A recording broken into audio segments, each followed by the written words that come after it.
شروع اللہ کے نام سے جو بڑا مہربان اور نہایت رحم کرنے والا ہے۔ دوستو، جب تک بیت الخلاء نہ جاؤ، سونے کے لیے بستر پر نہ جاؤ، صبح اٹھ کر آنکھ کھلتے ہی کھجور کا دانہ کھا لو۔ معدہ زندگی بھر توانا رہے گا اور جسم بھی فریش رہے گا۔ دیسی گھی گرم کر کے چاٹنے سے جسم کی سوزش اور درد غائب ہو جاتا ہے۔ موچ کی وجہ سے بدن کے کسی بھی حصے میں درد ہوتا ہے تو دیسی گھی کی مالش کریں۔ سموسے پکوڑے کھانے سے پہلے اسبگول کا چھلکا کھاؤ، اس سے معدے میں تیزابیت نہیں ہوتی۔ اگر معدے کی تیزابیت کا شکار ہو جاؤ تو نہار منہ دہی میں اسبگول ڈال کر کھا لیا کرو۔ گندم کے آٹے میں سونف ڈال کر کھانے سے بڑھاپا جلدی نہیں آتا۔ معدے کی گرمی جان نہ چھوڑ رہی ہو تو سونف والا پانی پی لیا کریں۔ حکیم لقمان رحمت اللہ علیہ فرماتے ہیں کہ میں نے زندگی میں 300 سال مختلف دواؤں سے لوگوں کا علاج کیا، مگر اس طویل تجربے کے بعد میں نے جو سیکھا کہ جو دوا انسان کے لیے سب سے بہترین ہے وہ محبت اور عزت ہے۔ کسی نے پوچھا کہ اگر یہ اثر نہ کرے تو کیا کریں؟ مسکرائے اور بولے، دوا کی مقدار بڑھا دیں۔ ناظرین، کھانا ہمیشہ بیٹھ کر کھایا کرو، بدن میں طاقت آتی ہے۔ مسور کی دال کے استعمال سے پیٹ کی بیماری ختم ہو جاتی ہے۔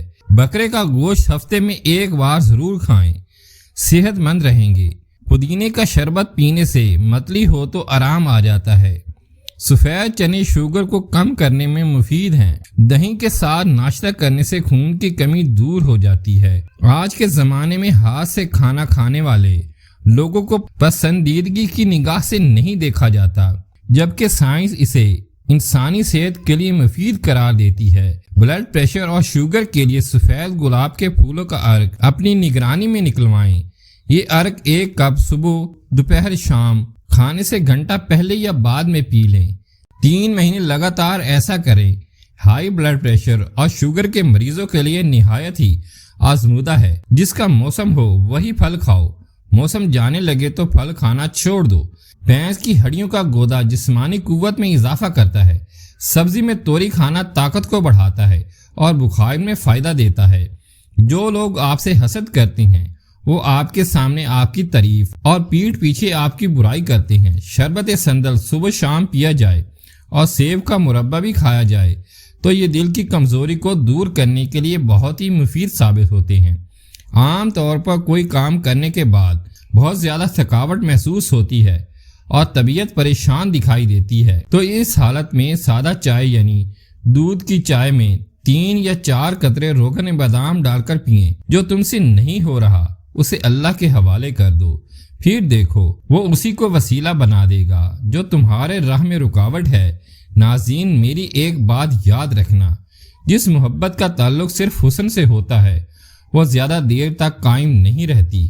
بچے کی پیدائش کے بعد اکثر عورتوں کو کمر درد اور کمزوری محسوس ہوتی ہے، تو ایسی عورتوں کو چاہیے کیکر کا گوند لیں اور اس کو پیس کر سفوف بنائیں، پھر حسب ضرورت سوجی لیں، دیسی گھی میں سوجی ملا کر حلوہ بنائیں اور مریض کو کھلا دیں۔ اگر کھانا ہضم نہیں ہوتا تو 1 دانہ الائچی کا کھا لو، ہضم ہو جائے گا۔ جس کو نظر کی کمزوری ہو رہی ہے وہ آم کا جوس پیا کرے۔ جس گھر میں کھجور اور چھوٹی مکھی کا شہد موجود ہو وہاں کبھی بیماری نہیں آتی۔ وقت کے ساتھ ساتھ بہت کچھ بدل جاتا ہے، لوگ، وقت، احساس، اور کبھی کبھی ہم خود بھی بدل جاتے ہیں۔ اپنے ہاتھوں سے مرچوں کی جلن دور کرنی ہے تو ہاتھوں کو چینے والے پانی سے دھو لیں۔ بوڑھوں کو جوان اور جوانوں کو نوجوان کر دینے والی ایک چیز ایسا گڑ لیں جو سفید نہ ہو، براؤن یا بلیک ہو، یعنی کیمیکل سے پاک ہو۔ ہر کھانے کے بعد تھوڑا سا یعنی 1 بڑی ٹافی کے برابر اس کو منہ میں رکھ کر چوستے رہیں۔ چند دن اس عمل کو کر کے دیکھیں، جوانی، طاقت، قبض، موٹاپا، جسم کا پھول جانا، اعصابی تناؤ، بلغم ریشہ کا شافی علاج ہے۔ چاروں طرف شور مچاتی دنیا میں خاموشی کا ایک راستہ اختیار کر کے چلتے رہنا آپ کو کامیابی کے دروازے تک لے جاتا ہے۔ زہریلے مادوں کے اخراج کے لیے الائچی اپنے ڈی ٹاکسن کی عمل سے جسم کے زہریلے اور فاسد مادوں کو ختم کرتی ہے، انہیں جسم سے خارج کرنے میں بھی مدد دیتی ہے، متعدد امراض حتیٰ کہ کینسر جیسے موذی مرض سے بھی بچاتی ہے۔ سانس لینے میں رکاوٹ محسوس ہوتی ہو تو سبز چائے بنا کر پی لو۔ نیند کا غلبہ ہو تو دودھ میں الائچی ڈال کر پی جائے۔ نیند جلدی نہیں آئے گی، بالوں میں کنگھی کرنے سے بال کمزور ہو جاتے ہیں۔ بالوں میں باریک کنگھی کی جائے تو بال کمزور ہو جاتے ہیں۔ کن ذہن بچوں کو خشخاش اور چنے کی خوراک بنا کر کھلا دیا کریں، بچہ ذہین ترین ہو جاتا ہے۔ ناظرین، ٹھنڈا پانی پینے کے فوراً بعد چائے پینے سے کھانسی ہونے کا خدشہ ہوتا ہے۔ اگر خون میں کولیسٹرول بڑھ جائے تو باقاعدگی کے ساتھ کھجور کھا لیا کریں۔ ادرک کی خوشبو سونگھ لینے سے سانس کی بیماری میں بہتری آتی ہے۔ خالد شہد کا ایک قطرہ آنکھوں میں ڈال دو، نظر تیز ہو جائے گی۔ جو لوگ ناشتے میں شہد استعمال کرتے ہیں ان کی جلد ملائم اور چمکدار ہو جاتی ہے۔ سبز چائے کا 1 کپ روزانہ پئیں، یہ معدے میں گیس کو جمع ہونے سے روکتی ہے۔ مسواک کے بارے میں ایک عجیب بات مشہور ہے کہ جتنا بھی شدید ایکسیڈنٹ اگر جیب میں مسواک ہو تو ہڈی نہیں ٹوٹے گی۔ لٹکے پیٹ کا بوجھ مزید برداشت نہ کریں۔ کلونجی 250 گرام، کالی زیری 250 گرام اور گندک ڈنڈا 250 گرام ترکیب استعمال۔ ان سب کو پیس کر محفوظ کر لیں۔ صبح شام 2 گرام نیم گرم پانی کے ہمراہ استعمال کریں۔ فوائد: بڑھے ہوئے پیٹ کو کم کرتا ہے، چاول چینی چکنائی سے پرہیز کریں اور صبح کی سیر کو معمول بنا لیں۔ السلام علیکم۔